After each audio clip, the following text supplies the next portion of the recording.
Freak the Mighty, Chapter 5, Spitting Image. There's a place I go inside my head sometimes. It's cool and dim in there and you float like a cloud. No, you are a cloud. The kind you see in the sky on a windy day. The way they keep changing shape except you can't really see it changing. It sort of happens and suddenly you realize the cloud that looks like a big hand with fat fingers now looks like a catcher's mitt or a big soft TV set, like that. Anyhow, I went there right after the fair Gwen ran off with that look on her face like, what was he doing with my poor little boy, stealing him away in the wagon? What I do is lie on the floor under my bed, where you can just barely see the bed springs and stuff because it's so dark, and before long I'm somewhere else, sort of floating. And it's so cool and empty in there you don't have to think about anything. You're nothing. You're nobody.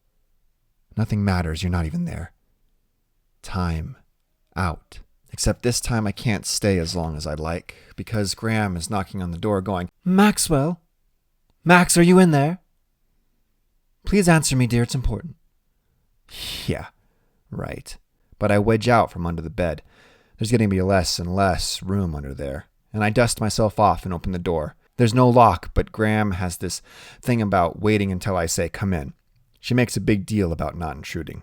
"Maxwell," she says, as she takes a little step inside the room, and you can tell she'd rather not be here. She makes this face because the place is so dark and messy and probably it smells like my socks or whatever. "Max, dear, I'm sorry to bother you. You know, I never come into the basement, but I just got a call from Gwen Avery, and I think it's important." Uh-oh, I'm thinking. Now the fair Gwen is calling up my Graham, probably to report a great hulking beast that lives in the cellar, and I close up inside waiting for the worst. "She called to say how sorry she was," Graham is saying. "Huh?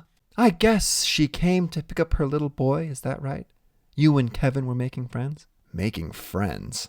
What a wet idea that is. But Graham gets her feelings hurt pretty easy, so I don't actually say that. What I say is, yeah, I guess so. Graham is uneasy. I can see her eyes flitting nervously around the room like she's crossing the border into a really foreign country. This is as good a place as any to mention that even though Graham is my grandmother, she doesn't look like a granny. She looks more like a mother because she was, as she always says, a mere child myself when my real mother was born. Well, I get the impression poor Gwen wasn't expecting to see you looking so big, and now she thinks she's offended you. Does that make any sense? I guess so. You know her, huh? Oh my, yes, says Graham. Gwen was a good friend of your mother's. They were both pregnant at the same time. Then later on, you and little Kevin went to the same daycare. Did you know that? I give a shrug because I don't really like Graham to know how much I remember about way back then. Graham is saying, she said she especially wanted me to tell you this, Max. She said she's delighted that you and Kevin are going to be friends. That's the word she used, delighted, and she's inviting you to supper. First thing, without thinking, I say, do I have to? Graham reaches out and she puts her hand on my shoulder, real light and feathery. You can feel how nervous she is just to touch me, and how it makes her uncomfortable to have to look up at me. Because did I mention I'm a lot bigger than Graham? Bigger than Grim, too. Bigger than most people. It's true. Graham says, she feels bad about how she treated you, Maxwell, dear, and she wants to make it up to you. You don't have to go, but it would be the right thing to do. It was no big deal, I say. She just ran away is all. I guess I scared her. It wasn't you, Graham says. No? Then who was it scared her? Now she's got her tongue stuck, and you can see her swallowing in her throat like her mouth is dry. I'll just leave that to Gwen, she says. She's quite a remarkable young woman, you know, raising that poor boy all on her own. He's not a poor boy, I say. You should hear him talk. I think the rest of him is so small because his brain is so big. Yes, says Graham. Well. Graham is always saying that. Well.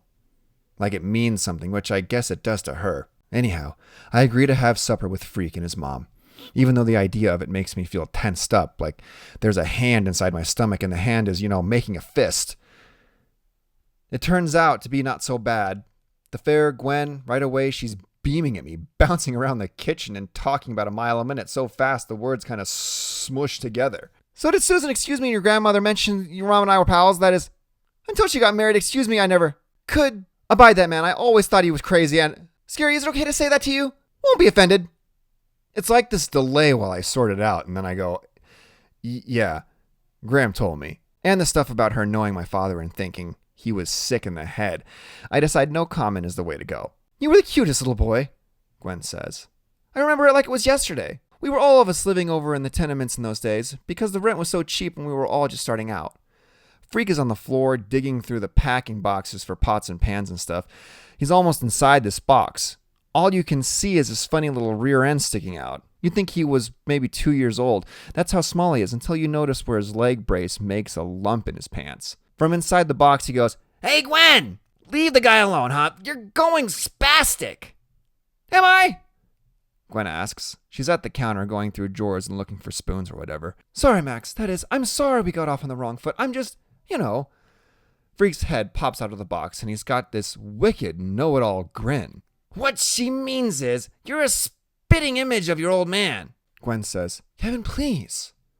And her voice is real small, like she's embarrassed. Yeah, I say. Everybody says that.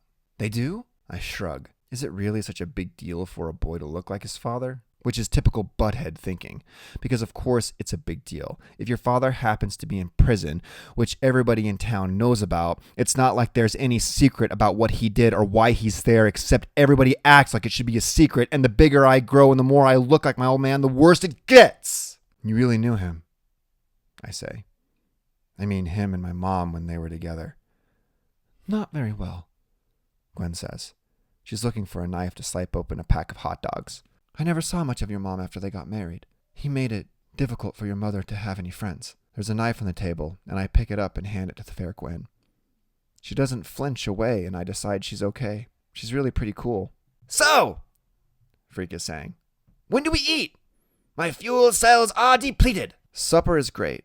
The fair Gwen makes this really tasty potato salad with spices and stuff. Way better than the mushy stuff Graham makes. And we have hot dogs fried in a pan with the buns toasted up, butter crisp, just the way I like, and 2 kinds of relish and 3 kinds of mustard and red onions cut up real small. We set out in the backyard eating from paper plates, and Freak tells robot stories that are so strange and funny I'm laughing like a maniac, and then I'm choking and Freak is pounding me on the back. Expel the object! Freak shouts. Regurgitate, you big moron! And he gives me another thump and I cough up this yucky mess, but I'm still laughing so hard my nose is running. What a goon. Except it really is funny. Me trying to sneeze a hot dog through my nose and we're both laughing like total morons. This is great, Gwen says, looking at Freak and me. I'm so glad we decided to move back, I feel like we're all getting a fresh start. It's time to go home. Graham gets nervous if I'm not back before dark. Everything seems really great, just like Gwen says, except when I lie down on my bed and it hits me. Boom! And I'm crying like a baby. And the really weird thing is, I'm happy.